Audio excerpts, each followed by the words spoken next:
Toto Wolff has sparked some rumours about a potential return of Hamilton to Mercedes, and while at the moment that seems like a very far-fetched scenario, the Austrian is adamant that it's not something we should write off. Obviously, the hope that Lewis would win the 8th championship with Ferrari was the primary factor for Hamilton to destroy the most successful duo in the history of the sport between him and Mercedes. But with many factors in play, can he return to the team that gave him so much, and vice versa? It goes without saying that one of the biggest bombshells in the history of the sport was dropped at the beginning of 2024 before pre-season testing when Hamilton announced his departure to Ferrari. This has given Wolff and Mercedes a lot of bittersweet emotions because while they knew the time was coming, especially with how they acted towards Hamilton in 2022 and 2023, it still came as a shock because it was a decision brought without even trying the W15 and seeing whether the team made some progress with their new car. Now, Wolff believes that Hamilton to Ferrari is a move that won't end his career and that there is still a chance they could be collaborating in the foreseeable future, whether that is as a driver's position or as an ambassadorial role. It's kind of paradoxical from him to say this after Lewis was denied what he sought from Mercedes in the latest negotiations, which might hint towards the fact that there is regret that the Brackley-based squad didn't push harder to continue with Hamilton beyond 2025.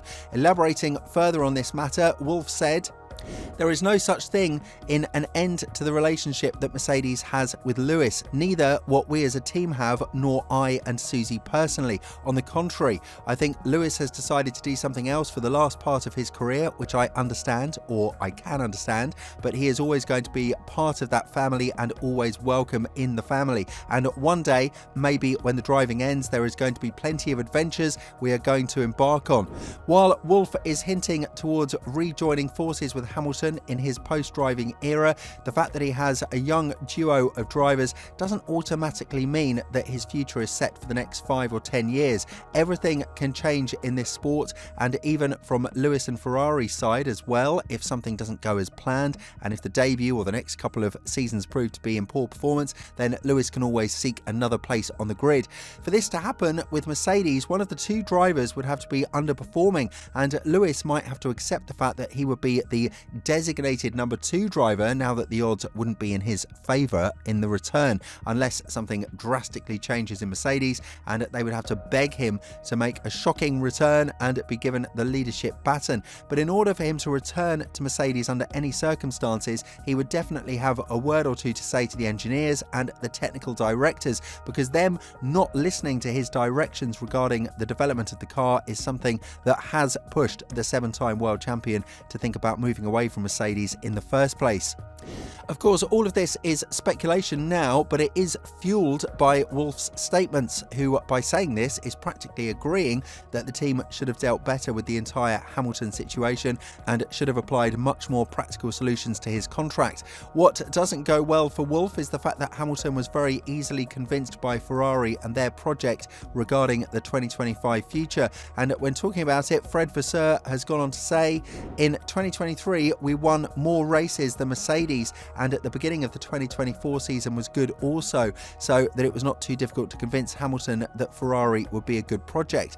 And I think he had the project to drive for his mind for at least 22 or 23 years because we were discussing about this in 2004. It meant that it was not too difficult. I think sometimes it's also a matter of coincidence or to align all the planets that he is on the market and that Ferrari has a seat available and so on, but the contract was an easy one. We started to discuss 1 year ago and it was not difficult to convince him at all." Furthermore, Vasseur expressed no worries at all regarding the qualifying form of Hamilton, and he believes that this is something that he will rejuvenate in the Maranello squad. It's just the team's job to give him a car that is capable of doing that. Over the past couple of years, we've seen that Ferrari have slowly but surely transformed into a team who performed on Saturdays only to one who can manage its tyre tyres and race pace on Sunday as well, something that might suit Hamilton far more than usual and something that will definitely push him out of the direction to think about a return to Mercedes. But nevertheless, the future that is presented to us does seem like a highly anticipated one, because we have two of the most competitive drivers on the grid being teammates. This was definitely not an obstacle for Ferrari to sign Hamilton, as Vasseur admitted that he would rather have these sweet headaches of having two alpha males in the team rather than fight for lower positions on the grid. Christian Horner, however, feels like the move of Hamilton to join Ferrari will make the Maranello squad a bit divisive, because it's very difficult to deal with two highly competitive drivers who will both be pushing for the same goal. When talking about it and comparing the situation within his inner circles, Horner said, "We are perhaps slightly different to other teams where we go, do you know what? Verstappen is the most valuable asset in Formula One. He is our lead driver. If you can get close to him, fantastic. But the reality is the expectation for Max to win. A team like Ferrari next year, for example, are going to have two drivers that are going to take points off each other. And which horse do you back? You have to back both of them, but that sometimes becomes divisive within a team. Different teams have different approaches. It won't be the first time that Hamilton would match a competitive teammate. We must not forget how the 2014 to 2016 seasons have gone in Mercedes, and when Rosberg finally won one against Hamilton, it took such a toll on his mental health that he decided to retire from the sport. On the other hand, Wolff made sure to give credit where it's due, and he spoke very highly of the man responsible for bringing Hamilton to Mercedes, Niki Lauda. This is the man who has reformed the team into what they are right now, along with Schumacher's knowledge. But securing the signature of the McLaren champion was definitely the move that Lauda can be the most proud of outside of his racing career. When talking about it, Wolff said, "Without Niki, there wouldn't be any Lewis with Mercedes. I think Niki was so persistent in trying to convince him to join Mercedes, and particularly he just scored the goal with him on that Sunday night in Singapore, where Lewis DNF'd with the McLaren and convinced him to join the team. Everyone else just followed suit. I'm not sure Niki was even given enough credit for that. Took no prisoners. What is the salary you want?" and convinced the board of Mercedes to do this. It was one of the most controversial moves at the time, but the pattern was perfect. Hamilton joined a team that was set for great success in the new era just 1 year before the era itself began, and that same batch of moves was replicated in Hamilton's latest venture to Ferrari. The Maranello team are happy to have two alpha male drivers who are going to give their best to prove who got it better and who can be the next champion for the Italian outlet, because this is something that they've been chasing since 2007.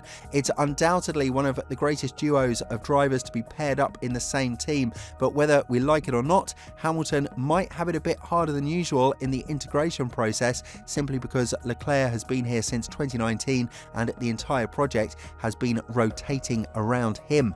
Therefore, Hamilton's mission of trying to win an 8th championship with Ferrari, apart from his age and some difficult admissions that he is just not fast anymore, will be an interesting venture to follow. And with all of the factors in mind, do you think he has what it takes to win the 8th with the team that Michael Schumacher won 5 in total?